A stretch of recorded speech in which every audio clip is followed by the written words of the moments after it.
Islamic Library, enlightening about religion. دیکھ لو آج بھی زمانے میں جو بھی ہے محترم حسین کا ہے، شاست حسین۔ واقع کربلا اور شہادت امام حسین رضی اللہ تعالیٰ عنہ پارٹ 9۔ اب حضرت امام رضی اللہ تعالیٰ عنہ کے سامنے ان کے نور نظر حضرت علی اکبر حاضر ہیں، میدان میں جانے کی اجازت چاہتے ہیں۔ منت و سماجت ہو رہی ہے، عجیب وقت ہے۔ چہیتا بیٹا شفیق باپ سے گردن کٹوانے کی اجازت چاہتا ہے اور اس پر اصرار کرتا ہے جس کی کوئی ضد ایسی نہ تھی جو پوری نہ کی جاتی، جس نازنین کو کبھی پدر مہربان نے انکار نہ کیا تھا۔ آج اس کی یہ تمنا، یہ التجا دل جگر پر کیا اثر کرتی ہوگی؟ اجازت دیں تو کس بات؟ اس آرزو مند شہادت کا اصرار اس حد پر تھا اور شوق شہادت نے ایسا وارفتہ بنا دیا تھا کہ چاروں ناچار حضرت امام کو اجازت دینا ہی پڑی۔ حضرت امام رضی اللہ تعالیٰ عنہ نے اس نوجوان جمیل کو خود گھوڑے پر سوار کیا، اسلحہ اپنے دست مبارک سے لگایا، فولادی مغز سر پر رکھا، تلوار حمائل کی، نیزہ اس ناز پروردہ سیادت کے مبارک ہاتھ میں دیا۔ اس وقت اہل بیت کی بیویوں بچوں پر کیا گزر رہی تھی جن کا تمام کنبہ و قبیلہ، برادر و فرزند سب شہید ہو چکے تھے، اور ایک جگمگاتا ہوا چراغ بھیا آخری سلام کر رہا تھا۔ ان تمام مصائب کو اہل بیت اطہار نے رضائے حق کے لیے بڑے استقلال کے ساتھ برداشت کیا، اور یہ انہی کا حوصلہ تھا۔ حضرت علی اکبر رضی اللہ تعالیٰ عنہ خیمہ سے رخصت ہو کر میدان کارزار کی طرف تشریف لائے۔ جنگ کے مطلع میں ایک آفتاب چمکا جس سے میدان جگمگا اٹھا۔ چہرے کی تجلی نے مارکہ کارزار کو عالم انوار بنا دیا۔ لشکریوں نے عمرو بن سعد سے پوچھا، یہ سوار کون ہے جس کی تجلی نگاہوں کو خیرہ کر رہی ہے اور جس کی ہیبت و سولت سے بہادروں کے دل لرز رہے ہیں؟ شان شجاعت اس کی ایک ایک ادا سے ظاہر ہے۔ کہنے لگا، یہ حضرت امام حسین رضی اللہ تعالیٰ عنہ کے فرزند ہیں، صورت و سیرت میں اپنے جد کریم علیہ الصلاۃ والسلام سے بہت مناسبت رکھتے ہیں۔ یہ سن کر لشکریوں کو کچھ پریشانی ہوئی اور ان کے دلوں نے ان پر ملامت کی کہ اس آقا زادے کے مقابل آنا اور ایسے جلیل القدر مہمان کے ساتھ یہ سلوک و بے مروتی کرنا سفلہ پن اور بدبختنی ہے۔ لیکن ابن زیاد کے وعدے اور یزید کے انعام و اکرام، طمع و دولت و مال کی حرص نے انہیں ایسا اندھا کیا تھا کہ وہ اہل بیت اطہار کی قدر و شان اور اپنے افعال و کردار کی شامت و نحوست جاننے کے باوجود اپنے ضمیر کی ملامت کی پرواہ نہ کر کے رسول اللہ صلی اللہ علیہ وسلم کے باغی بنے اور آل رسول صلی اللہ علیہ وسلم کے خون سے کنارہ کرنے اور اپنے دارین کی روسیائی سے بچنے کی کوئی پرواہ نہ کی۔ شہزادہ علی قدر نے مبارز طلب فرمایا، صف دشمناں میں کسی کو جنبش نہ ہوئی، کسی بہادر کا قدم نہ بڑھا۔ معلوم ہوتا تھا کہ شیر کے مقابل بکریوں کا ایک گلہ ہے جو دم بخود اور ساکت ہے۔ حضرت علی اکبر نے پھر نعرہ مارا اور فرمایا کہ اے ظالمان جفا کیش، اگر بنی فاطمہ کے خون کی پیاس ہے تو تم میں سے جو بہادر ہو اسے میدان میں بھیجو۔ زور بازوئے علی دیکھنا ہو تو میرے مقابل آؤ۔ مگر کسی کو ہمت تھی جو آگے بڑھتا؟ کس کے دل میں تاب و تواں تھی کہ شیر سیاں کے سامنے آتا؟ جب آپ نے ملاحظہ فرمایا کہ دشمنان خونخوار میں سے کوئی ایک آگے نہ بڑھتا اور ان کو برابر کی ہمت نہیں ہے تو گھوڑا دوڑا کر دشمن کی صفوں کو چیرتے ہوئے لشکر پر حملہ کیا۔ جس طرف تلوار چلائی سب پیچھے ہٹا دیے، ایک ایک وار میں کئی دیو پیکر سورما گرا دیے۔ کبھی قلب لشکر میں گئے تو بدطینت شیطان موسم خزاں کے پتوں کی طرح درختوں سے جدا ہو کر گرنے لگے، ہر طرف شور بپا ہو گیا، دلاوروں کے دل چھوٹ گئے، بہادروں کی ہمتیں ٹوٹ گئیں۔ شہزادہ اہل بیت کا حملہ نہ تھا، عذاب الہی کی بلائے عظیم تھی۔ دھوپ میں جنگ کرتے کرتے چمنستان اہل بیت کے گل شاداب کو تشنگی کا غلبہ ہوگا۔ باغ موڑ کر والد ماجد کی خدمت میں حاضر ہوئے، عرض کیا، اے پدر بزرگوار، پیاس کا بہت غلبہ ہے۔ غلبے کی کیا انتہا، 3 دن سے پانی بند ہے، تیز دھوپ اور گرم ریگستان، لوہے کے ہتھیار جو بدن پر لگے ہوئے ہیں وہ تمازت آفتاب سے آگ ہو رہے ہیں۔ اگر اس وقت حلق تر کرنے کے لیے چند قطرے مل جائیں تو فاطمی شیر بد خصلتوں کو پیوند خاک کر ڈالے۔ شفیق باپ نے جانباز بیٹے کی پیاس دیکھی، مگر پانی کہاں تھا جو اس وقت تشنہ شہادت کو دیا جاتا۔ دست شفقت سے بیٹے کے چہرے کی گرد و غبار کو صاف کیا اور اپنی انگشتری فرزند ارجمند کے ذہان اقدس میں رکھ دی۔ پدر مہربان کی شفقت سے فی الجملہ تسکین ہوئی۔ پھر شہزادے نے میدان کا رخ کیا، پھر صدا دی، حل من مبازر، جان پر کھیلنے والا ہو تو سامنے آئے۔ عمرو بن عاص نے طارق سے کہا، بڑے شرم کی بات ہے کہ اہل بیت کا اکیلا نوجوان میدان میں ہے اور تم ہزاروں کی تعداد میں ہو۔ اس نے پہلی مرتبہ مبارز طلب کیا ہے، تم لوگوں میں کسی کو ہمت نہ ہوئی۔ پھر وہ آگے بڑھا تو صفیں کی صفیں درم برم کر ڈالیں۔ بھوکا ہے، پیاسا ہے، دھوپ میں لڑتے لڑتے تھک گیا ہے، خستہ اور ماندہ ہو چکا ہے، پھر مبارز طلب کرتا ہے اور تمہاری تازہ دم جماعت میں سے کوئی مقابلے کو تیار نہیں۔ تف ہے تمہارے دعوی شجاعت و بصالت پر۔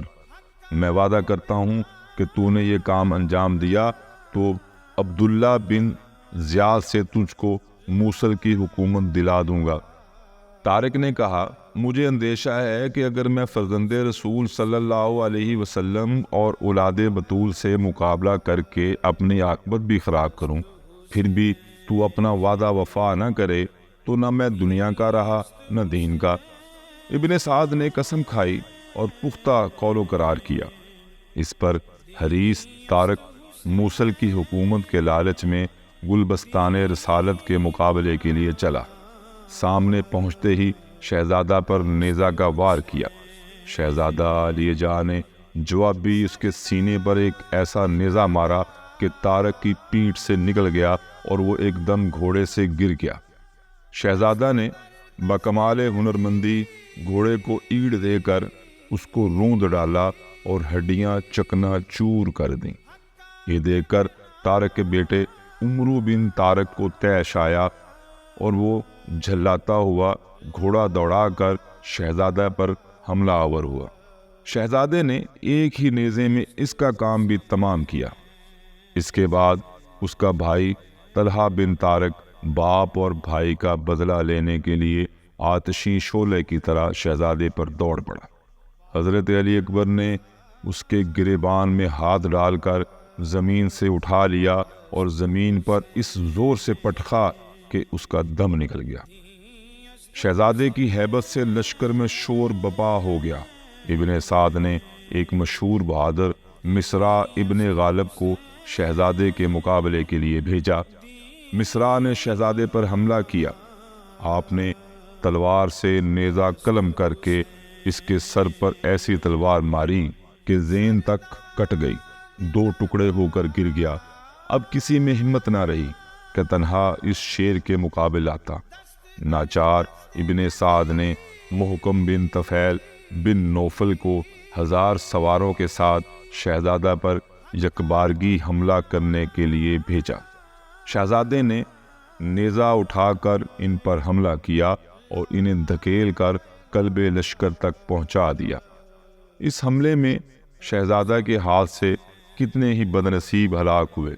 آپ پر پیاس کی شدت ہوئی، پھر گھوڑا دوڑا کر پدر علی قدر کی خدمت میں حاضر ہو کر عرض کیا، الاتش الاتش، بابا پیاس کی بہت شدت ہے۔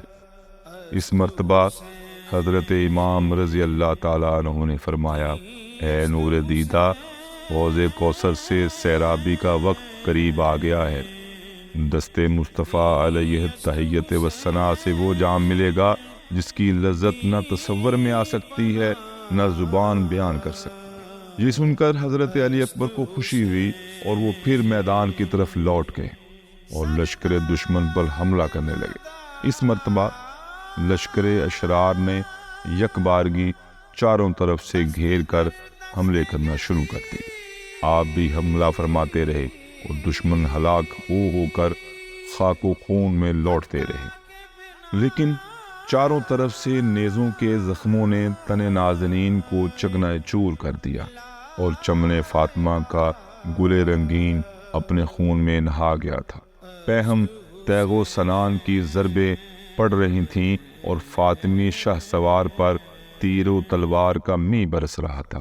اس حالت میں آپ پشت زین سے روئے زمین پر آئے اور سر و قامت نے خاک کربلا پر استراحت کی۔ اس وقت آپ نے آواز دی، اے پدر بزرگوار، مجھ کو لے لیجئے۔ حضرت امام رضی اللہ تعالیٰ عنہ گھوڑا بڑھا کر میدان میں جا پہنچے اور جاں باز نونہال کو خیمہ میں لائے، ان کا سر گود میں لیا۔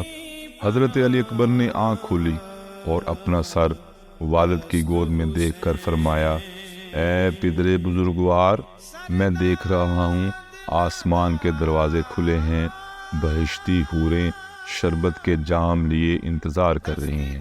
یہ کہا اور جانے جاں آفرین کے سپرد کی۔ ان للہ و انا الیہ راجعون، اہل بیت کا صبر و تحمل، اللہ اکبر۔ امید کے گلے نوش گفتہ کو کھلایا ہوا دیکھا اور الحمدللہ کہا، ناز کے پالوں کو قربان کر دیا اور شکر الہی بجا لائے۔ فاقے پر فاقے ہیں، پانی کا نام و نشان نہیں۔ جلتی ریت پر فاطمی نونہال ظلم و جفا سے ذبح کیے گئے عزیز و قارب، دوست و احباب، خادم، موالی سب وفا نبھا کر دوپہر میں شربت شہادت نوش کر چکے ہیں۔ اہل بیت کے قافلے میں سناٹا ہو گیا ہے۔ فرزند رسول صلی اللہ علیہ وسلم نے رضا و صبر کا وہ امتحان دیا جس نے دنیا کو حیرت میں ڈال دیا۔ حضرت امام کے چھوٹے فرزند علی اصغر، جو ابھی کم سن ہیں، شیر خوار ہیں، پیاس سے بیتاب ہیں، شدت تشنگی سے تڑپ رہے ہیں، ماں کا دودھ خشک ہو گیا ہے، پانی کا نام و نشان تک نہیں ہے۔ اس چھوٹے بچے کی ننھی زبان باہر آتی ہے، بے چینی میں ہاتھ پاؤں مارتے ہیں، کبھی ماں کی طرف دیکھتے ہیں اور ان کو سوکھی زبان دکھاتے ہیں۔ بچہ کیا جانتا ہے کہ ظالموں نے پانی بند کر دیا ہے۔ ماں کا دل اس بے چینی سے پاش پاش ہو جاتا ہے۔ کبھی بچہ باپ کی طرف اشارہ کرتا ہے، وہ جانتا تھا کہ ہر چیز یہ لا کر دیا کرتے تھے، میری اس بے کسی کے وقت بھی پانی بہم پہنچائیں گے۔ چھوٹے بچے کی بیتابی دیکھی نہ گئی۔ والدہ نے حضرت امام سے عرض کیا، اس ننھی سی جان کی بیتابی دیکھی نہیں جاتی، اس کو گود میں لے جائیے اور اس کا حال ظالمانے سنگ دل کو دکھائیے، اس پر تو رحم آئے گا، اس کو تو چند قطرے دے دیں گے، یہ نہ جنگ کرنے کے لائق ہے نہ میدان کے لائق ہے، اس سے کیا دعوت ہے۔ حضرت امام رضی اللہ تعالیٰ عنہ اس چھوٹے نور نظر کو سینے سے لگا کر سپاہ دشمن کے سامنے پہنچے اور فرمایا کہ اپنا تمام کنبہ تو تمہاری بے رحمی اور جفا کے نظر کر چکا، اب اگر آتش بغض و عناد جوش پر ہے تو اس کے لیے میں ہوں۔ یہ شیر خوار بچہ پیاس سے دم توڑ رہا ہے، اس کی بیتابی دیکھو، اگر کچھ رحم تمہارے دلوں میں باقی ہے تو اس کا حلق تر کرنے کو ایک گھونٹ پانی دو۔ جفا کاران سنگ دل پر اس کا کچھ اثر نہ ہوا اور ان کو ذرہ رحم نہ آیا۔ بجائے پانی کے ایک بدبخت نے تیر مارا جو علی اصغر کا حلق چھیدتا ہوا امام کے بازو میں بیٹھ گیا۔ امام نے وہ تیر کھینچا، بچے نے تڑپ کر جان دی۔ باپ کی گود سے ایک نور کا پتلا لپٹا ہوا خون میں نہا رہا ہے۔ اس طرح کی مزید ویڈیوز دیکھنے کے لیے ہمارے چینل کو سبسکرائب کریں۔